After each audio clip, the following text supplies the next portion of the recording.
I always thought that 40 was over the hill, maybe even the finish line. I thought by now that the figuring it out part of life would be behind me. I'd have all the wisdom, the stability, and the answers.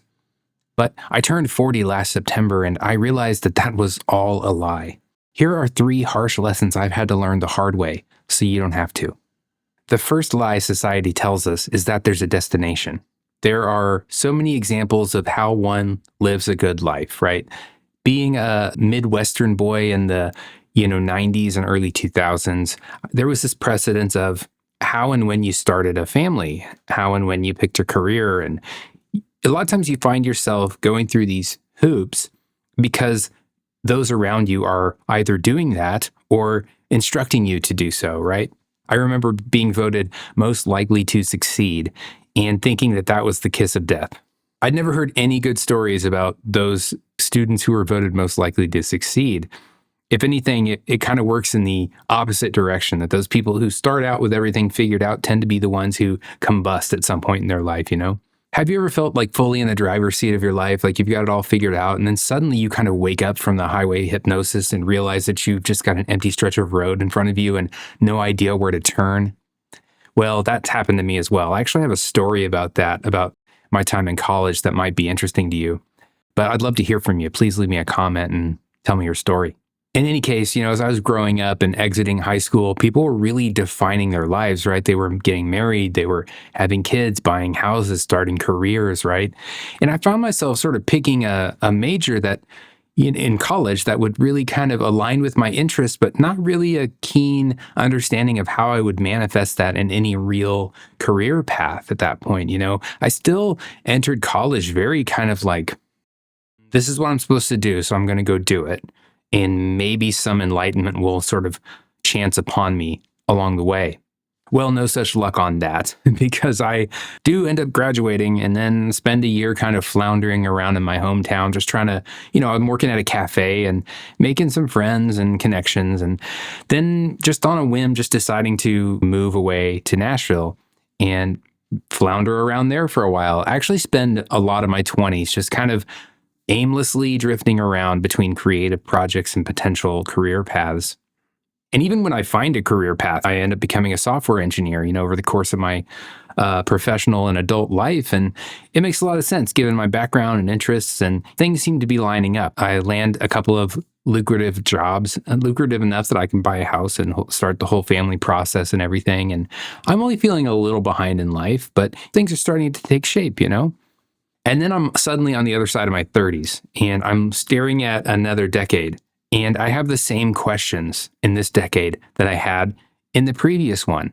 Where am I heading? How do I position myself? Am I doing the right things? Am I setting an example? Deeper questions about fatherhood at this point. What kind of legacy am I leaving? And what I've begun to see at this point is that there isn't actually going to be a destination. There's not going to be a top of the mountain where I've reached the summit and I'm scanning the area around me and I just know the environment and I know that I've made the right decisions and I've placed myself correctly. I'm never going to have that. I'm always going to be scaling a mountain. There is no top. And I feel like at this point in life, if you can recognize that there isn't going to be an end destination, that you feel completely accomplished, then you can actually use that to your advantage and you can have a good time along the way.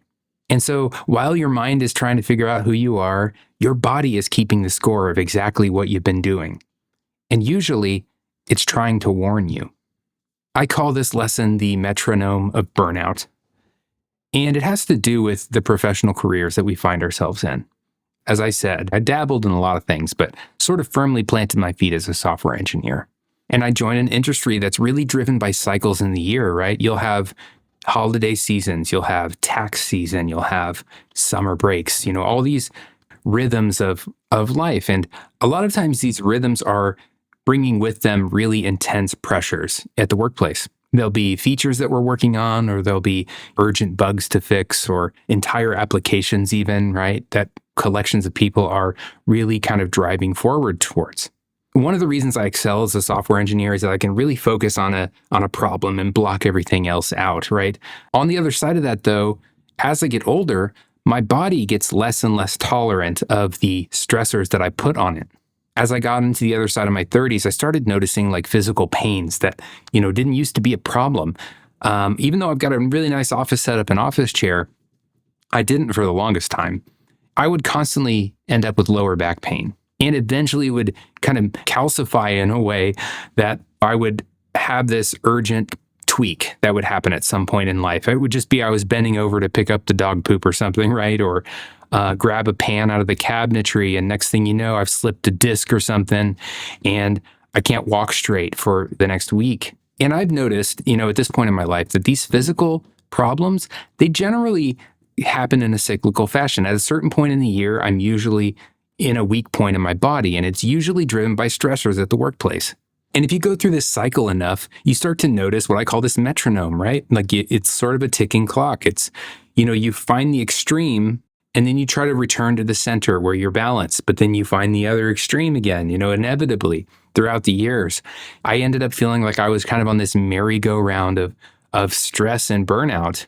I had rejected for the longest time this notion of a midlife crisis. It just felt like some way to explain really poor decision making, at a certain point in life. But I understand it a lot more presciently now. Midlife crisis isn't necessarily going out and buying a Tesla or something, right? Or moving to another country. It's just as much an internal kind of scream, an internal misalignment where your actions aren't matching who you feel like you are. And I think that's the harsh truth I had to recognize, that contribution to society and external metrics of success don't necessarily mean that you're on the right trajectory or that you're doing the right things for yourself. So I had to stop chasing validation to save my health. And the moment I stopped trying to be special or successful in everyone else's eyes, I realized something terrifying that actually ended up saving me. When I was young and growing, being just like everyone else was my biggest fear. Now it's my greatest comfort. As I said, I grew up in kind of a Midwestern farming community, and I grew up very kind of artistic and abstract in my thinking and creative and kind of outside of the box in many ways. I was in a lot of the advanced courseworks, from a very early age, and I skipped art classes and went to the things that interested me. I took a different route in high school than most people. I never felt like I really belonged in the place that I sort of grew up. It was a really homogenous place. There were a lot of people who physically looked the same and did the same things and went to the same places and got the same jobs and followed the trajectories of the paths that had been set out before them. I immediately felt like that just wasn't going to work for me. I had to get out, and I did so as fast as humanly possible. And a lot of my life in the younger kind of adulthood years was about forming my statement, my individualistic vantage on life.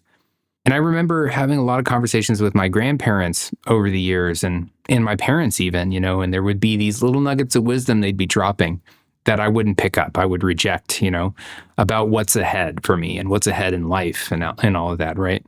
My mom, certainly, she would talk about seeing kind of herself witnessing the cycles play out that she herself played out when she was younger. And then she had empathy for my grandma because my grandma saw the same thing. It's sort of like you can teach a kid not to touch a hot stove, but until they actually feel the heat, they're not going to take it to heart. And I feel like that's sort of the rock and a hard place that we find ourselves in when we're trying to communicate wisdom from one generation to the next. But at a certain point, this would have been, I think, around my mid-30s, really, when I started really understanding that the trajectories and the experiences that I was having, that they weren't really that distinct from people that had come before me or people around me. Entering fatherhood certainly gave me a new lease on the human experience. I can be in a room with other parents and instantly empathize with them. Like when a toddler's throwing a fit in a restaurant or something, I have this nugget in the back of my head that's like, yeah, that's my greatest fear, when we're in a public space. And it goes way deeper than that, like the aches and pains that my parents and grandparents experienced. And just the cycle of life, right? Getting to witness the beginnings of life, right? Getting to watch someone learn how to be a human. It's really humbling. I thought I would have more agency as a parent. I thought I would be more instructive and have more control. But I learned very quickly that this person that is growing in front of me is this person, right? And at the same time, they face the same limitations and the same finiteness that I myself face. The conclusions that they're coming to, I can watch them make these conclusions and tie a narrative to how they got to where they got to, right? And that's really fascinating. And also makes me feel less alone. As a kid, my tendency was to isolate myself because I needed to define life on my own terms. I could not be influenced by my circumstances because I didn't like my circumstances. You know what I mean? I didn't want to become what I was observing around me. There's a lot of me at this point in my life that thinks I wasted a lot of those years worrying about all of that because I'm going to become who I'm going to become regardless, just like my son is going to be who he's going to be. And I think that's really exciting on the other side of things. At the same time, I'm getting to witness the full spectrum of life, right? Not just the beginnings, but also the ends at this point. And early on, it just wasn't a thought in my brain. But as I said, the more time goes on and the more that I can share the experiences that I'm going through with other people and really feel like there's a relation to that, right? That I can really look back on some of the advice that I've been given and kind of knowingly nod at how accurate that advice was, doesn't make me feel not special. It makes me feel like I'm part of something bigger. And so the harsh truth here is that you are not special. You are part of a whole. And that means you're never truly alone. So if you're approaching 40 or you're already here with me, stop trying to arrive. Listen to your back when it hurts and find comfort in the fact that we're all just walking this same path together. Realizing I wasn't special actually helped me get over my fear of being seen. In fact, it's the main reason, or at least one of the main reasons, that I was finally able to start this channel. I talk about how I overcame that specific fear in this video right here. And I think if you're wrestling with your own ego, it might help you too. Thanks for watching.